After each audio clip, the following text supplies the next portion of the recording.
Hey everybody, it's Jason Blaha here, and today I thought I would chat with you guys a little bit about something on the subject of body fat. And that is that, I've had people say, well, you know, there's no point in bulking up to too high of a body fat or continuing to bulk too long because, you'll gain less muscle from it, meaning there's no benefit. You don't gain extra muscle from overeating further or getting to a higher body fat. And the simple reality is that is not true. That is simply untrue as observed with what we know in the lab, untrue with what we've observed in the real world with lifters. The point is that it's not a good idea to do it. Okay, but people need to understand the difference, and I think we do need that level of nuance of, should we lie to people and say, yeah, something that's unhealthy and is probably going to create some potential other problems for you and a lot of stress when you go to cut, uh, but will still technically produce more gains? Should we be honest with them about that, or should we as experts and coaches lie to people and say, oh yeah, you'll stop gaining muscle at a certain point, or overeating only produces more fat gain at a certain point with no additional muscle? Well, we're looking out for their best interest, but we're not being honest, right? We're not being honest. It is technically not true. And I don't recommend that you bulk up too fat. And I'm not saying you can't get 30 pounds over your goal weight, when you're bulking at least a couple times in your life. There can certainly be some merits to that, but even then, when we start doing 30, 40-pound cuts, you're not going to have a good time of it. This is one of the reasons I tend to recommend continually bulking and cutting more and more. Rather than people do and experience what I had gone through in bulking up and then realizing I needed to go to even lighter weight class and then having to spend an entire year or more cutting, slow cutting to try to keep my muscle. That is a pain in the butt. It's a pain in the butt, and it really leads to some inconsistency, and it'll cause you a lot of stress. But the reality is, what does the research show? Well, the research shows that even obese people gain large amounts of muscle without exercising. That just the act of gaining weight causes muscle growth. And as they get fatter, their muscle goes up. Now, it doesn't mean it's large amounts. We're talking something in the range of 1 pound of muscle for like maybe every 10 or 15 pounds of body fat that a person's gaining. Or probably closer to 10. It's not going to really be 15. So, what you're looking at is the simple fact, though, that a person who's carrying a lot of body fat has more muscle than a skinny guy with the same frame. If they had the same genetics, same lifestyle, other than one of them ate a lot more and got fatter, he would have a lot more muscle. It's significantly more. It's just not necessarily going to be in his biceps and triceps and stuff, but it's going to be through his whole core, his whole trunk, his legs, glutes, right? A lot of those power muscles. And we know that. We know that's the case, and it's because of a number of factors. One of the most obvious ones is the fact that food itself is anabolic, right? They're getting more protein, more nutrition, more calories, more IGF-1, everything going on, right? That is what's happening. Now, the part of the problem with that is, of course, is that it becomes very, very inefficient very quickly.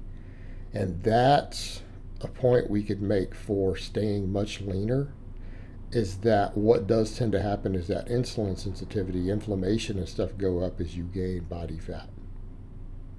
Okay? So there's no free lunch there. And what does that mean? That means your ratios of fat to muscle gain are going to get worse and worse. But back over to the point, we know that they gain muscle, and then they gain muscle because they're moving around and walking and working and doing other stuff while at a much higher body weight.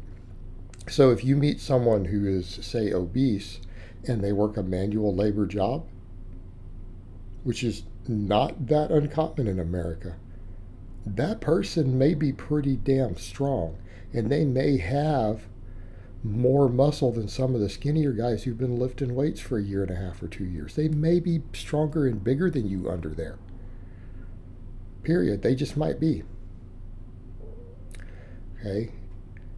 We know with power lifters and other lifters I've known guys who got 50 or 100 pounds over really their ideal weight, and they got ridiculously, brutally strong.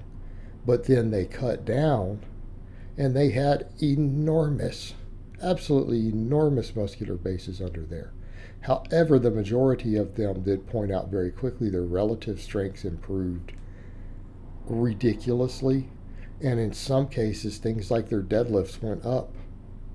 You know, maybe their squat and bench went down, but their deadlift might have gone up. And in some cases, I've known guys who've done that and they've cut 60 pounds and ended up with their total barely going down, if at all. Okay, but they had to do a long time to get there. It took a long time to get there. It took a lot of work, but they built a monstrous base from carrying all that body weight and power training and hypertrophy work. But we come over to that other point, the health side. Okay, we also come over to the inefficiency side, because if insulin sensitivity and stuff's getting out of control, it is harder to gain muscle. It is harder to recover from training, and you're having to eat more and more calories to do it and gain more and more fat. And this is where it starts to spiral out of control. And this is one reason that the longer I've done this, I don't recommend people get too high in their body fat. And it sounds funny coming from me, because years ago I would have never said this. But the longer I've done this, the more I've become convinced it may be better for us to, unless we're a novice. Now, a ranked novice probably needs to bulk up. They need to put some size on, then they can cut down. Get nice and lean, and then start all this process of small bulks and cuts, of only bulking 10 pounds and then trimming down. Or nice, slow bulks up. What do we mean slow? I mean a 10-year gain over a year. 8-pound gain over a year, and then trim back down. And if you stay pretty lean, you stay at a lower body fat while you do this, you're going to have a lot more efficiency. You're going to have a lot more efficiency. The only downside when I say that is then I'll get some guys who are like, well, I want to diet down and get ripped when they're a novice. You know, and this is where I disagree with doing this. I think it's fine for an intermediate. An advanced lifter, absolutely. Probably keep abs year round. Watch your bulks and cuts closely. The novice, though, absolutely not.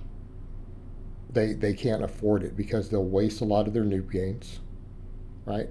They'll waste a lot of their noob gains, and it'll be harder to get them later, and it really does seem to work that way.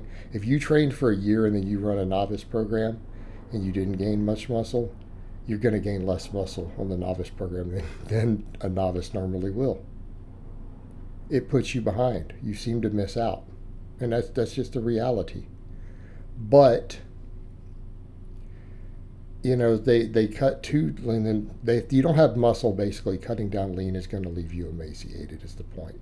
In other words, if you've only gained your first 5 pounds of muscle, and then you're going to try to diet down to 10% body fat, you're going to be at a below average body weight. In other words, you might find yourself with a BMI that's underweight just trying to get there. And at that point, it's almost anorexic. And there's no point in doing it. So for novices, I don't necessarily recommend that. But once someone's made their noob gains, I think it's reasonable.